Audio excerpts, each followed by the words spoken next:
রেসিপিটি করতে লাগছে আলু আর ডিম, আর এদিকে রয়েছে মশলা করার। এর মধ্যে রয়েছে পেঁয়াজ, পাকা লঙ্কা, রসুন, আদা পেস্ট।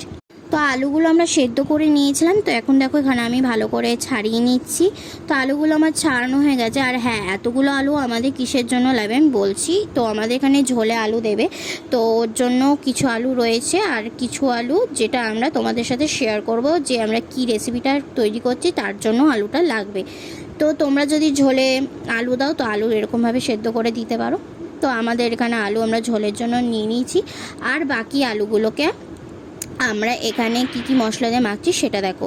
হলুদ, লঙ্কার গুঁড়ো, জিরের গুঁড়ো, নুন দিয়ে তারপরে আলুগুলোকে ভালোভাবে চটকে আগে মেখে নিল। মেখে নেওয়ার পর ওর মধ্যে দিয়ে দিল সামান্য পরিমাণে, মানে এই 1 কাপ মতন ময়দা। তারপর ভালো করে মেখে নেবে। ওর মধ্যে তারপরে দিয়ে দেবে একটা গোটা ডিম।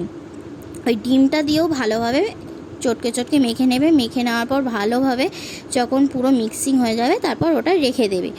তো আর চলো সাইডে কি কি মশলা ছিল সেটাও তোমাদের আমি বলে দিই। জিরের গুঁড়ো, লঙ্কার গুঁড়ো আর হলুদ আর নুন এইসবই ছিল। তো এখানে এখন আমি গ্যাসটাকে অন করে নিচ্ছি। অন করে নেওয়ার পর এর মধ্যে তেল দিয়ে দিলাম। তো তেলটা গরম হয়ে গেছে। গরম হয়ে যাওয়ার পর এখন আমরা বড়াগুলোকে ভালো করে ভেজে নেবো। দেখো এখানে বড়াগুলোকে ভালোভাবে এইভাবে ছেড়ে দিয়েছি। এখন এটা লাল লাল হয়ে ভাজা ভাজা অপেক্ষায় রয়েছি। তো এবার ভাজতে থাকো। তো চলো ততক্ষণ ওয়েট করার সাথে থাকো। তো দেখো আমাদের ফাইনালি বড়াগুলো ভাজা হয়ে গেছে।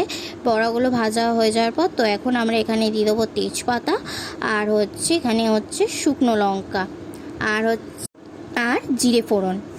তো এটাকে ভালো করে একটু নাড়াচাড়া করে নেওয়ার পর এখানে আলুগুলোকে একটু ভেজে নিচ্ছে। ভেজে নেওয়ার পরে আমি ওখানে দিয়ে দিলাম ওই পেস্ট করা মশলাটা। তো তোমরা জানোই পেস্ট করার মধ্যে কী কী ছিল। পেস্ট করা মশলাটা দিয়ে দিলাম। দিয়ে দেওয়ার পর ভালো করে ওর মধ্যে নাড়াচাড়া করে ওর মধ্যে যে মশলাগুলো রেখেছিলাম, লঙ্কার গুঁড়ো, হলুদ, জিরে, নুন তো রেখেছিলাম, ওগুলো দিয়ে দিলাম। দিয়ে দেওয়ার পর ভালো করে আলুটার সাথে ভালো করে মিক্সিং করছি। করে নেওয়ার পরেই মশলাটা দেখো ভালোভাবে কষানো হয়ে গেছে। তো কষানোর পর এখানে সামান্য পরিমাণে জল দিয়ে ভালো করে কষানো হচ্ছে।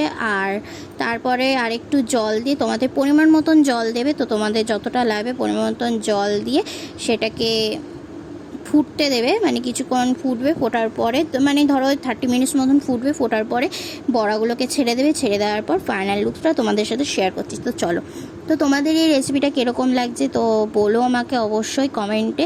তো হ্যাঁ, যাদের বাড়িতে কম খরচে ধরো ডিম বেশি নেই বা কিছু নেই, তো খুব ভালো একটা রেসিপি রান্না করতে চাও তো এই রেসিপিটা অবশ্যই ট্রাই করতে পারো। খুবই টেস্টি খেতে হয়। তো একবার অবশ্যই তোমরা ট্রাই করো, আমি বলছি। তো তোমাদের কীরকম লাগলো অবশ্যই কিন্তু জানিও। Like, comment, share and subscribe করে দিও। আর পাশে থাকা বেল আইকনটিকে ক্লিক করে দিও, অল করে দিও। চলো।